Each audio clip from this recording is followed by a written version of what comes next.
世界征服を再開しましょう。前回、ドビエルに宣戦布告されたところで終了しましたね。そうですよ。では、やっていきましょうか。前提として、敵は私たちよりも強大です。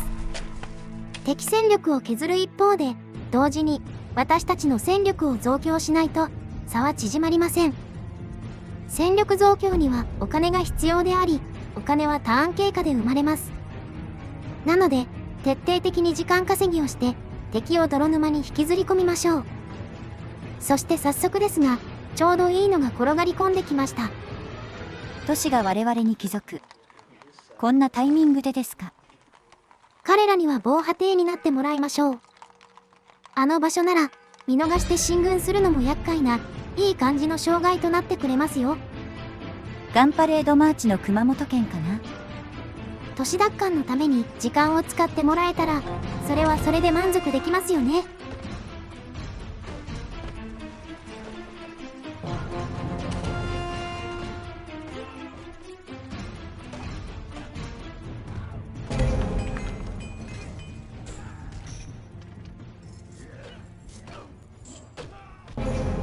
まあそうなると思いました。ですが、これで進軍を遅らせることができました。であれ、味方のユニットが増えました？前々から制作していた、目下の大釜の効果です。これは、自分名都市圏で生物ユニットが死亡した場合、50% の確率で魔族として蘇らせることができます。死亡したのが敵味方関わらず、ですか？そうです。なので、戦闘は可能な限り私たちの文化圏内で行いたいですね。次の対策ですが、黒曜石の門を建造し、ユニット輸送を迅速化します。前回話していた1ユニットだけ空間転移可能なものですね。はい、これで後方都市で生産したユニットをすぐに前線都市へ詰めることが可能です。できることなら全都市へ配備したいのですが、まあ、そこはおいおいってところです。次は敵戦力削りと時間稼ぎですが、召喚ユニットを使います。使えるものは全部使う姿勢、嫌いじゃないですよ。恥ずかしながら、この資料を初めて使ったんですが、とんでもなく強かったです。戦闘力はもちろん、恐怖と忌まわしき抱擁が特に効果を発揮しました。恐怖ですが、敵との戦闘時、戦闘にならず敵を撤退させることがあります。それって強いんですか？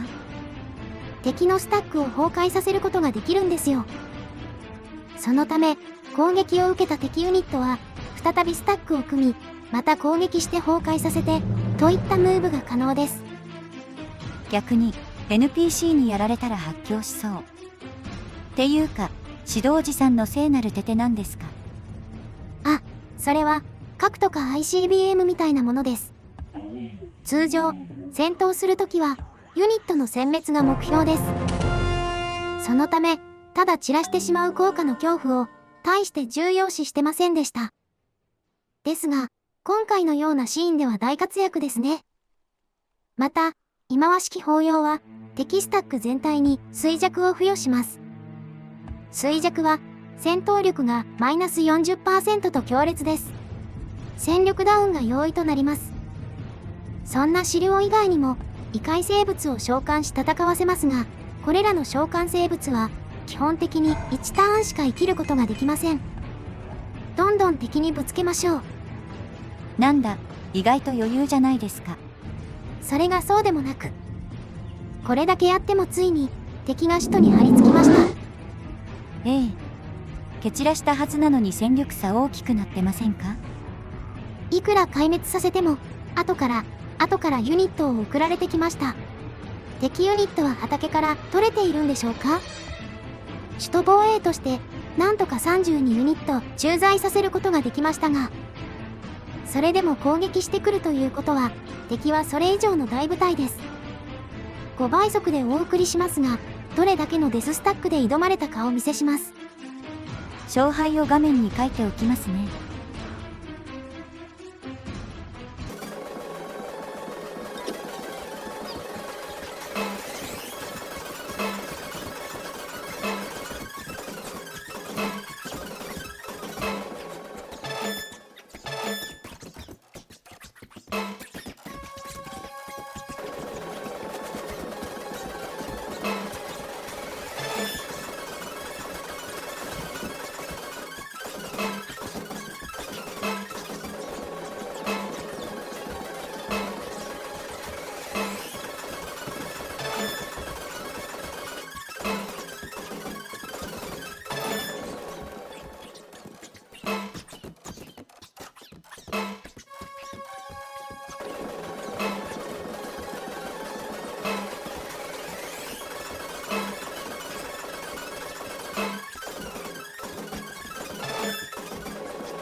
というわけで我々は24ユニットの損失を被りました。正直痛いですが、どれも補充可能なユニットなので許容範囲です。何よりも防衛できて胸をなで下ろしました。戦闘が38回起きたということは、敵軍は38スタックだったということですか？2回行動できる装備品を持ってたかもしれませんが、まあそうです。ともあれ、敵は好機を逃し、狩人から獲物になり下がりました。後方都市からユニットを補充して追撃戦をかけます。仕留められる時に仕留めないと他部隊と合流されてしまいますからね。最後の一体は戦士に出張ってもらいましょう。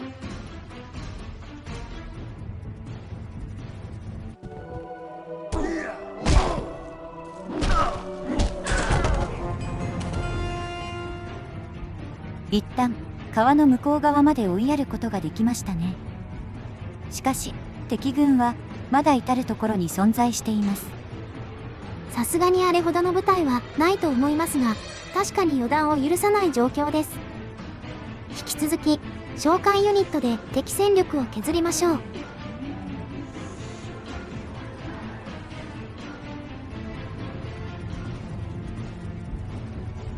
国士の魔法陣が完成しました。ようやく6個目が完成です。ドビエロに攻撃されていても生産し続けていましたが、本当にやっとですね。次は何を生産しますか？このネクサスとかいうのはどうですか？全都市に黒曜石の門を供給できますよ。アルマゲドンカウンターを上昇させてもいいですね。確かにそれも魅力的ですが、首都では魂の溶鉱炉を生産したいです。私たちの文化圏内で生物ユニットが死亡すると、これがある都市の生産力に変換することができます。魔法陣完成まで時間がかかりました。少しでも加速させます。我々の島で死ぬと、肉体は大釜から這い出て、魂は都市で燃料とされるんですね。なんともエコで素晴らしいじゃないですか。それから約1時間半かけ、領内の敵軍を掃討しました。地面がおかしくありませんか？これが地獄に侵食されるということです。さて、ここで、ようやく、ファイリルさんを戦場に誘うことができました。今まで梨のつぶてだったんですが、こちらに着いた方が利があると、やっと分かったんでしょう。よし、では、和平交渉しましょう。自分から誘ってはしご外すとか悪魔かな？これは NPC もしてくるのでお互い様です。ほほう。ローズフリートいただけるんですか？何でしたっけ？宣戦布告時に防波堤とした都市ですよ。ちょうど攻撃中でしたので叶わないと思ったんでしょうね。ああ、あの都市ですね。他にも技術を2個、ゴールドも500ほど載せてますが、なんか立ち去ろうとしてませんか？都市の方に目がいってしまってて、嬉しいは嬉しいけど、攻め落とせるしなぁと思ってます。様々な打算が働きましたが、これで手打ちにしました。ひとときの平和が訪れるんですね。いいえ、そうはいきません。アルマゲドンカウンターを90以上にする必要があるんですが、その結果、復讐の化身というユニットが出現しました。明らかにヤバそうなやつじゃないですか。というか、これまでのアルマゲドンカウンターで出てきたはずの蛮族はどうなったんですか？知らないうちに死んでました。なので、取れ高があって内心喜んでます。復讐の化身は、驚異の戦闘力40です。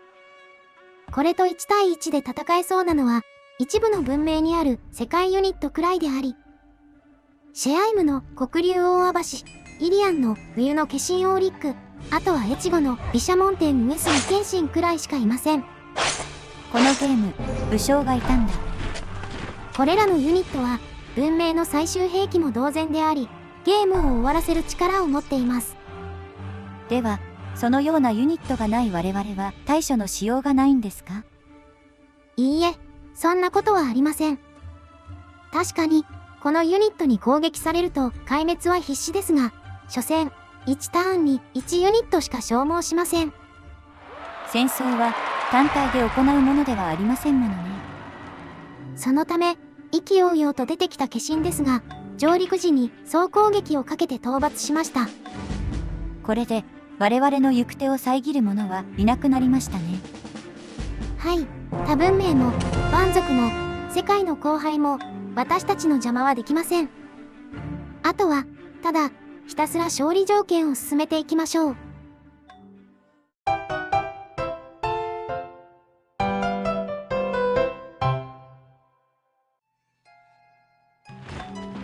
8個目の魔法陣が完成しました。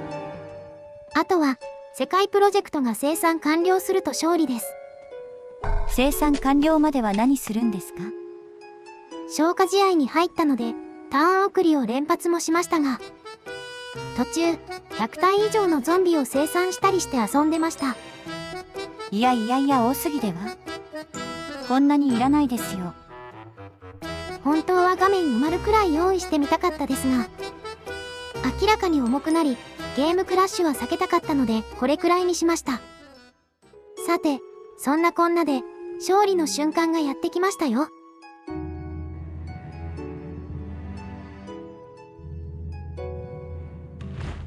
ちょっと船長さん。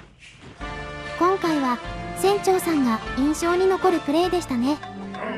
というわけでゲームクリアです。しょぼくないですか？繰り返し遊ぶゲームには、壮大なエンドロールも、豪華絢爛な演出も不要、ということなんですよ多分。クリア後、おまけ画面があるので見てみましょう。この世界のターン経過を振り返ることができるんですね。はい、流し見してみましょうか。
プレイ時は膨大な時間を要したと思ったんですが、こうして見ると1分に収まってしまうんですね。黄昏れるのもいいですが、リプレイ情報はまだまだありますよ。私たち、ドローウムは赤線となります。改めて見ると、結構いろいろな文明がいたんですね。まあ、半数以上は滅んでますが。続けて GNP ですが、これも最終的に1位でした。そして、生産力ですが、ドビエロって私たちよりも高かったんですね。246機に宣戦布告されましたが、よくしのぎきりましたね。収穫高に関しては、私たちは途中から食料が不要になったのでゼロになってます。何ですか、この軍事力のおかしな伸び方は。完全に例のお遊びですね。文化力ですが、まあ文化勝利を目指したわけでもないので、こんなものかなといった感じですね。偉人は我々がぶっちぎってますね。他がそれほど伸びていないので、えらい差をつけているように見えますね。次に国勢調査です。軒並み1位ですが、平均寿命が2位です。ゾンビ、不死。続けて5大都市を見てみましょう。トロアウムは2都市がランクインしました。おめでとうございます。スバルトアールブさんもなかなかな都市をお持ちのようですね。そうですね。世界の反対側に位置していたので実情はわかりませんが、敵対していたら厄介だったことでしょう。右は世界遺産です。何の遺産を、どのターンに、誰が建てたかがわかりますよ。ある時期まで我々が独占してたんですね。最後に統計です。プレイ時間は約6時間でしたか。これって長いんですか？普通、じゃないですかね。例えば、文化勝利など、他の勝利条件であれば2時間以内に終わらせることもできますよ。ユニットの欄をスクロールしていきましょう。100体以上撃破しているのがありますね。皆さんお察しの通り、ドビエロの主力ユニットです。今更ですが、CPU ってそんなに生産するんですね。数字で見せられると唖然としてしまいます。まあ、私たちはそれ以上にゾンビ生産していましたが。現存だけで300体。損失が120体。合計420体作ったんですか。バカですね。ゾンビ兵士、ゾンビ市長に昇格したのもいるので、30体加算した450体が正解です。まあ厳密には、ゾンビから生まれたゾンビもいるので、これらすべてが奴隷から変化したものではないと思います。ということで、クトゥルー神の栄誉を授かりました。確実に歴史に名は残るでしょうね。この世のすべてのバリゾーゴンをもってしても言い尽くせない邪悪な指導者として描かれそう。さて、これで今回のシリーズは終了でしたがいかがでしたか？2025年、新しいことに挑戦として見切り発車で始めましたが、少しでも楽しんでもらえたら幸いです。支部7からシリーズに触れ、紆余曲折を経て FFH2 OAC に興味を持ってくれる人が一人でもいたら嬉しいですね。今更プレイするには古すぎると思わないで、ぜひ遊んでみてほしいですね。このゲームでしか得られない成分がありますよ。次の投稿も楽しんでもらえたら幸いです。それではここで終わりましょうか。最後までご視聴ありがとうございました。